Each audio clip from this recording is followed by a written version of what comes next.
In today's MMA news update, we've got an update on Tony Ferguson, and yes, he's been cleared after the debacle that was UFC 223. Dana White says that Conor McGregor is one of the most underrated fighters in the UFC. We've got an update on the pay-per-view buy rate for UFC 227, the grudge match that was Dillashaw versus Garbrandt 2, and Mike Perry is sparring with Jacare Souza. More on that in a little bit. Let's get into today's MMA news. Okay, first up, we've got the return of Tony Ferguson. He has been cleared after slipping on a cable at UFC 223 right prior to that event. Remember, he was supposed to fight Khabib Nurmagomedov for the undisputed lightweight championship. McGregor was being stripped. Ferguson was the interim champion, but now he's been stripped of that title, and he is now in no man's land as a lightweight, but he is coming back. With his Instagram post, he stated, "Cleared, made that recovery my bitch, 4 months and a day. Thanks everyone that believed in me. Keep that shit up. Time for some chaos and reclaim what's mine. Champ us.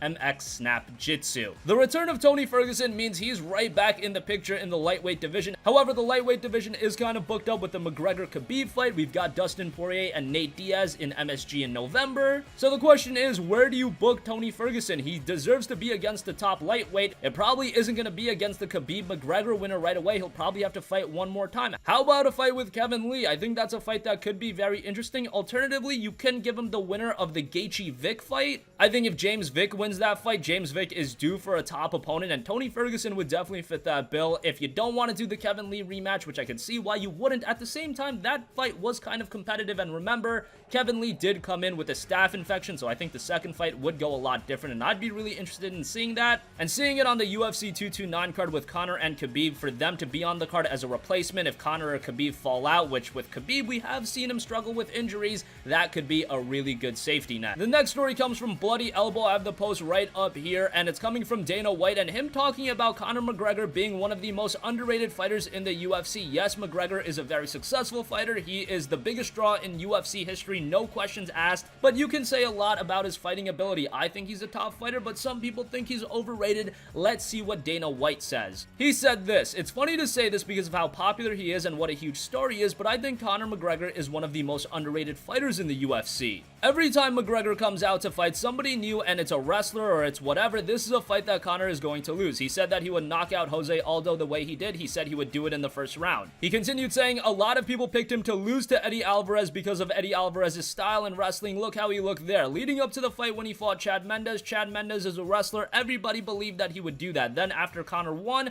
everybody said that Chad Mendes didn't have enough time to train for it." The list goes on and on. Now, a lot of you guys, by reading the headlines, you might just think this is Dana White sucking up to Conor McGregor, and it's really not that. If you've been paying attention to McGregor's rise, there's always been a stigma on McGregor's fighting abilities and people saying that he's only getting opportunities because of how big of a draw he is. This is going back to the Dustin Poirier fight. I remember when he knocked out Dustin Poirier in under 3 minutes, and look at where Dustin Poirier is now. People were still giving Conor McGregor crap and were saying, oh, he needs to fight a wrestler. And then he got the Jose Aldo fight for July of 2015. Aldo pulls out, and then he fights Chad Mendes. Well, it was on short notice, but it was on short notice for McGregor as well. McGregor beats Mendes. There's still talk about him not being good enough. Then he fights Jose Aldo. He knocks him out in 12 seconds. Some people are saying it's a fluke. It was fixed. The list goes on and on. At this point, I think most people agree in him being one of the best fighters in the world today. Is he the pound for pound #1 great? I don't think he's fought enough to justify that position, but he's definitely a top lightweight, and I think there's nothing wrong with Dana White saying that he's one of the most underrated fighters in the UFC.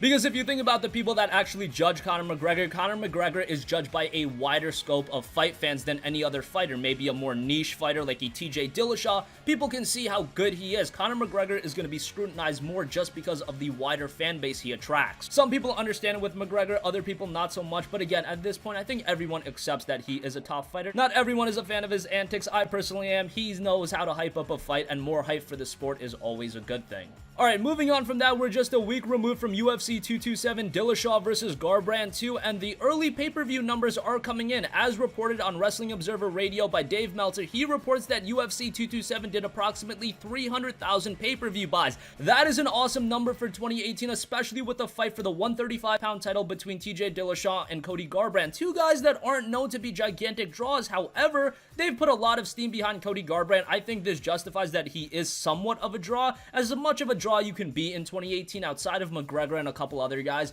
there aren't a ton of big draws, but at 135 we've never seen a major draw outside of maybe Uriah Faber, and even then on pay-per-view he hasn't pushed high numbers. 300,000 in 2018, that's a very respectable number. And remember, DC versus Stipe, champion versus champion, that pay-per-view only did 380,000 buys, so 300,000 buys for this fight. I think that's an absolute home run, and good job for the UFC for booking that fight. I know it got a lot of scrutiny, but hey, they went with it, and it looks to have paid off, at least from a financial standpoint. And lastly, let's conclude this video with a fun piece of news, and this is coming from Platinum Mike Perry's Instagram page. He's showing himself sparring with Jacare Souza. That is awesome. Mike Perry, of course, is getting ready for his fight against Donald Cowboy Cerrone at the Denver card. I believe it's November 10th. They are the co-feature under Frankie Edgar and the Korean Zombie. That should be an awesome fight, and I think it's great that they are the co-feature because the Korean Zombie has had some injury problems, so if they do need them to fill in as the main event, they can definitely do that, and I would definitely love to see Donald Cerrone and Mike Perry go for 5 rounds. But here he is sparring with Ronaldo Jacare Souza, and look at that! Jacare Souza's got a full head of hair. He's done some sort of hair transplant. I don't know what he's done. He used to be pretty bald, but now he's got a good head of hair on him, and he said that he wants an afro by the time his career is done. So good for him, and good for Mike Perry sparring with one of the best middleweights in the world today. I'm interested to see Jacare's fight with David Branch. Remember, Jacare is coming off of a loss to Kelvin Gastelum in a very close fight back in Brazil in May. Jacare's still up there with the best middleweights. If he can beat David Branch and then he can beat somebody else after that, maybe the winner of Jacare Branch faces the winner of Rockhold Weidman 2. I think that would be a really cool fight, or faces the winner of Adesanya Brunson. There's a lot of good options at middleweight, and UFC 230, that middleweight tournament, will get a lot more clarity there. As far as Mike Perry goes, he's got a big test with Cowboy Cerrone on November 10th. So that is going to wrap up MMA news for the day. Tony Ferguson is cleared. What do you want to see him do? Do you want to see him against Kevin Lee? Maybe the winner of the Gaethje-Vick fight? A lot of good options for him at lightweight, but he's a bit away from the title. I still think he's a top fighter, and we can see a very interesting fight. I think put him on the 229 card just in case Khabib or Conor fall out. You've got a good replacement fight. Dana White says that Conor McGregor is one of the most underrated fighters in the UFC. Do you agree, disagree? Make sure you leave your thoughts on that. Again, the early pay-per-view numbers for UFC 227 have come in. Dave Meltzer is reporting that they did 300,000 buys, approximately around there. That is a smashing success. Great number, especially for a card headlined by TJ Dillashaw and Cody Garbrandt, two guys that are traditionally not known as gigantic draws. And lastly, as I mentioned, Mike Perry out there sparring with Ronaldo Jacare Souza. Perry is fighting Cowboy Cerrone on November 10th. Jacare's got his hands full with David Branch on November 3rd in MSG. That's going to conclude this video. Let me know all of your thoughts on the news in the comment section down below. Thank you for watching, and I'll catch you guys in the next one. Peace out.